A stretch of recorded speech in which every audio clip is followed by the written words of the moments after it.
యేసయ్య నామం పేరట మన బేతేలు ప్రార్థన మినిస్ట్రీ యూట్యూబ్ ఛానల్ చూస్తున్న ప్రతి బిడ్డలకు కూడా వందనాలు చెల్లిస్తున్నాము.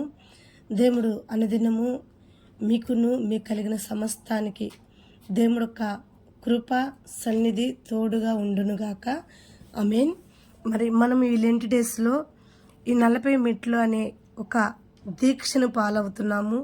ఈ 40 మెట్లని మనందరం కూడా సహవాసంలో సమీపంగా అందరం కూడా ఈ 40 మెట్లతో కలిసి ఎదుగుతూ ఉన్నాం. ఇప్పటి వరకు దాదాపు మనము 28 మెట్లు పూర్తి చేసుకుని ఈరోజు మనము 29వ మెట్లోకి వస్తున్నాము. మరి 29వ మెట్టు ఏంటి, ఇది మనకి ఏ రీతిగా ఆశీర్వాదంగా ఉండబోతుంది, ఈ మెట్టు ద్వారా మనకి దేవుడు ఏం బయలుపరచబోతున్నాడు మనం చూస్తూ వస్తున్నాము. ఒక్కొక్క మెట్టుకి దేవుడు ఒక్కొక్క ఆశీర్వాదాలతో మనల్ని బలపరుచుకుంటూ వస్తున్నాడు. ఎక్కడ దేవుడు మనల్ని ఆపలేదు, ఎక్కడ మనకి ఇబ్బంది లేదు. సాతాను దుష్టుడు కొంత ఇబ్బందులు పెట్టినా, దుష్టుడు కొన్ని ఇబ్బందులు మన ముందుకు తీసుకొస్తున్నా, మనం ఈ మెట్టులు ఎక్కుతుంటే అందరం ఏడ ఆశీర్వదింపబడతామని చెప్పి దుష్టుడు విస్తారమైన పనులు కలగజేస్తున్నా, అటువంటి పరిస్థితుల్లో కూడా ఎక్కడ కూడా ఈ మెట్టుల్ని మనం ఆగకుండా చక్కగా పూర్తి చేయాలని, దేవుడు యొక్క ఆశీర్వాదాలు పొందుకోవాలని మనందరం కూడా కలిసి సహవాసం చేస్తున్నాం. కాబట్టి ఉన్నతంగా దేవుడు ఈ మెట్టుల్ని మనం ఎక్కటానికి ఈ ఆశీర్వాదం అనే మెట్టులు మన ముందుకు తీసుకొస్తూ ఉన్నాడు. దుష్టుడు ఎంత ఆపాలన్నా ఆగకుండా అవి మన వద్దకి వస్తున్నాయి అంటే దేవుడు కృప, దేవుడు కాపుదల.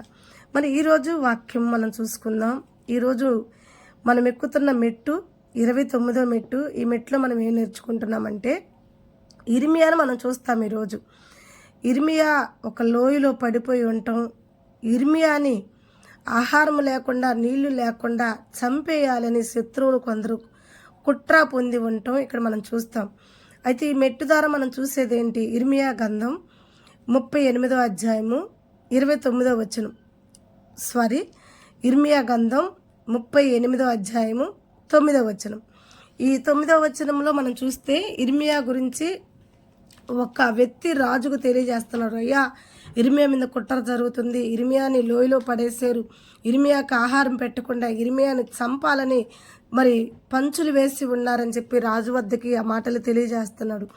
మరి ఈరోజు ఈ వాక్యం ద్వారా మనం ఏంటి, మనకి ఎక్కే ఆశీర్వాదం ఏంటనంటే, నేను చెప్తున్నానండి, మనం పడిపోయిన మెట్లో ఎవరు చూడలేదేమో, ఏ స్థానంలో మనం పడిపోయామో శత్రువు పడేస్తాడు ఖచ్చితంగా. ఇర్మియాను చూస్తే మనకు అర్థమవుతుంది, ఇర్మియాను పడేసింది కూడా శత్రువులే. కాబట్టి మనందరికి ప్రధాన శత్రువు ఒకే ఒకడు, వాడు లూసిఫరు, వాడు సాతాను. వాడు మనకు ప్రధాన శత్రువు అయి ఉన్నాడు కనుక మనల్ని ఏదో ఒక విషయంలో ఎవరి బలహీనతలను బట్టి వాళ్ళని ఆ బలహీనత లోయలో పడేస్తాడనమాట. ఆ లోయలో పడేసినప్పుడు దయచేసి మనం పడిపోయిన లోయలో నుండి మనం పైకెక్కటానికి దేవుడు చూస్తున్నాడు అనేదానికి ఈ వాక్యమే సాదృశ్యం. ఇప్పుడు ఇర్మియాను పడేశాడు శత్రువు అయితే, కానీ దేవుడు రక్షించకుండా ఉన్నాడా, దేవుడు ఎక్కించకుండా ఉన్నాడా పైకి అని అంటే చూడండి, ఒక వ్యక్తి పోయి చెప్తున్నాడు రాజుతో, ఈరోజు నువ్వు పడిపోయిన స్థితిలో, నువ్వు పడిపోయిన ఇబ్బందులు, దుష్టుడు నిన్ను ఏ స్థితిలో పడేసి ఎవరికి కానరానికుండా నిన్ను మాఫీ చేయాలని చూస్తున్నాడేమో. నువ్వు పడిపోయిన స్థితిలో నుండి, నువ్వు పడిపోయిన బాధల్లో నుండి, ఏ లోయలో నువ్వు పడిపోయావు ఆ లోయలోని నిన్ను అంతం చేయాలనుకుంటున్నాడేమో. కానీ ఈ 29వ మెట్టు బలంగా నీతో చెప్పే మాట ఏంటంటే, నువ్వు పడిపోయిన స్థితిలో నుండి నిన్ను పైకి లేవనెత్తుటకు దేవుడు తన దూతను పంపించి ఉన్నాడు. ఆ దూత నీ నిమిత్తం దేవుడు వద్ద సాక్ష్యం ఇస్తుంది.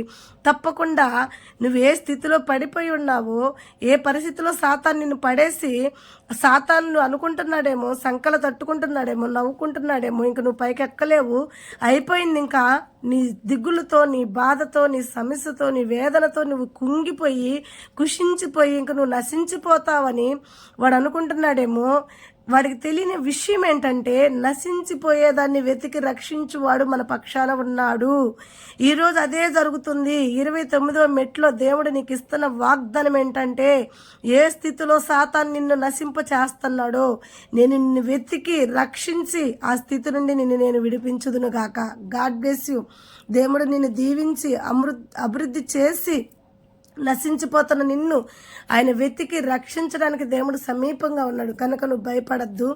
ఇర్మియాను కాపాడిన దేవుడు, లోయలో పడిపోయిన ఇర్మియాను పైకి లేవనెత్తిన దేవుడు, నువ్వు పడిపోయిన స్థితిలో నుండి, నువ్వున్న ఇబ్బందిలో నుండి, నువ్వున్న ఇరుకులో నుండి జీవం కలిగిన దేవుడు నిన్ను పైకి లేవనెత్తి నిలబెట్టును గాక, నీ పాదాలు స్థిరపరచును గాక, నీ కుటుంబాన్ని ఆశీర్వదించును గాక, నీకు కలిగిన సమస్తం దీవెనకరంగా దేవుడు స్థిరపరచును గాక. ఆమేన్. God bless you.